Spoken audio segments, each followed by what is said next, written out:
नमस्कार सर। नमस्कार सर, आज के इस प्रोग्राम से नेल्सन मंडेला के जन्मदिन के द्वारा पीस एनक्लेव का जो आयोजन किया था और सेकंड पैनल में जो आप थे, इसका निचोड़ आप समाज को क्या देना चाहेंगे? गांधी मंडेला फाउंडेशन के माध्यम से गांधी जयंती पर और मंडेला जयंती पर दोनों समय जो कार्यक्रम आयोजित किया जाता है वो केवल कार्यक्रम तक सीमित नहीं है।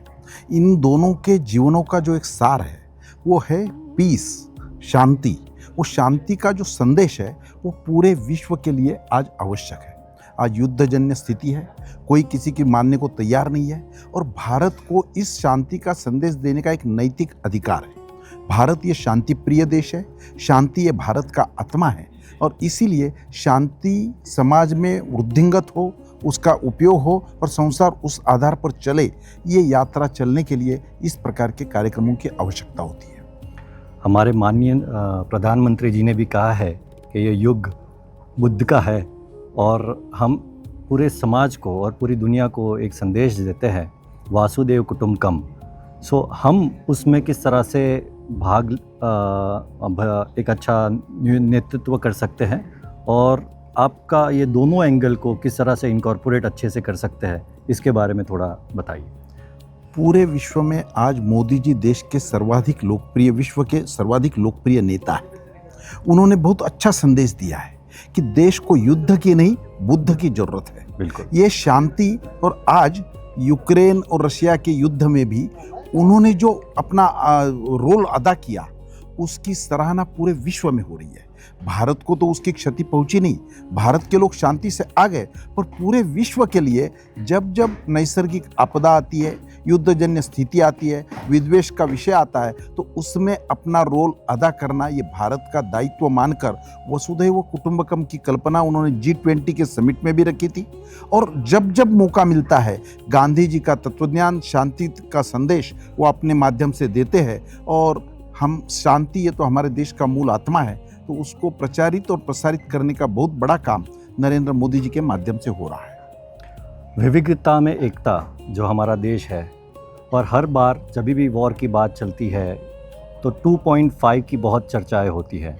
ये 0.5 के लिए हम किस तरह से आगे बढ़ सकते हैं सर? भारत का जो ब्लड ग्रुप है ये कभी आक्रामक नहीं रहा है। हम लोगों को एब्सॉर्ब करते रहे, हमारे पर आक्रमण आए तो भी हमने उसका प्रतिकार किया, पर हमने खुद होके किसी देश पर आक्रमण किया, या ऐसा हमारी फिलॉसफी नहीं है, हमारी संस्कृति नहीं है और हमारा स्वभाव नहीं है। तो ये नेचर जो हमारे देश का है उसमें ही पूरे विश्व के लिए शांति का संदेश जाता है और वो हमारे व्यवहार में झलकता है। तो मोदी जी जैसे नेता जब देश का नेतृत्व करते हैं तो सभी जगह इस प्रकार का प्रतिनिधित्व करते हैं, जिसके कारण उनकी भी सराहना हो रही है, देश की हो रही है, और ये हमारा प्राचीन काल से हम ये करते आए। Sir, highest number of youth हमारे देश में है, उनके लिए आज ये मन से आप क्या संदेश देना चाहोगे? यूथ में जो क्रिएटिविटी है, यूथ में जो निर्माण क्षमता है और जो पराक्रम करने की ताकत है, महत्वाकांक्षा है, ये यूथ के विशेष गुण हैं। और आज भारत यूथ कंट्री माना जाता है, सबसे ज़्यादा यूथ की संख्या भारत के पास है, इसलिए भारत की ओर लोग बड़े उत्साह से, अपेक्षा से देख रहे हैं। और उस यूथ को कल्टीवेट कर भारत को एसेट के रूप में साबित करना और पूरे विश्व को मैसेज देना, यह हमारा काम हो रहा है। इसी कारण आज कहाँ 11वीं इकोनॉमी हम थे वो 5वें पर आ गए और पूरे विश्व में भारत का सम्मान बढ़ा है। भारत का आदमी जहाँ भी जाता है तो एक नया कीर्तिमान स्थापित हुआ है भारत के बारे में। कोरोना पीरियड में भी हमने जो सेवा कार्य किया, अपने खर्चे से जो लोगों को हमने अपनी वैक्सीन पहुंचाई और उसका पैसा नहीं लिया, इससे भारत केवल बोलता नहीं है, वसुधैव कुटुंबकम अपना रोल अदा करता है, उसके लिए कीमत चुकाता है। ये मोदी जी ने सिद्ध किया है। सर, नॉलेज के बिना सब अंधकार है, तो आप किस तरह से यूथ को शाखा में जुड़ने के लिए प्रेरित करेंगे? आदमी का चरित्र एक रात में तैयार नहीं होता, ये एक प्रोसेस है उसकी धार्मिकता, उसकी सांस्कृतिकता, उसका व्यवहार, उसका दिन रात की ये सब बातें केवल स्कूल का रोल अदा करेगी।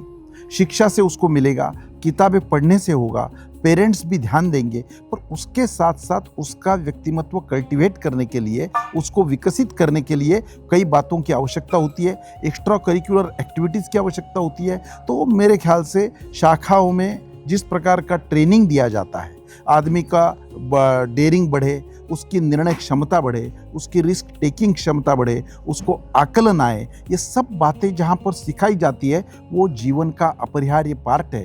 केवल वो शाखा तक और आरएसएस तक सीमित नहीं रहता है, वो उसके जीवन में उतरता है। तो मुझे ऐसा लगता है कि हर बच्चे को इस प्रकार के संस्कार जहाँ जहाँ मिलेंगे वहाँ सभी और जाना चाहिए। राष्ट्रीय स्वयंसेवक संघ ये तो बहुत बड़ा माध्यम है।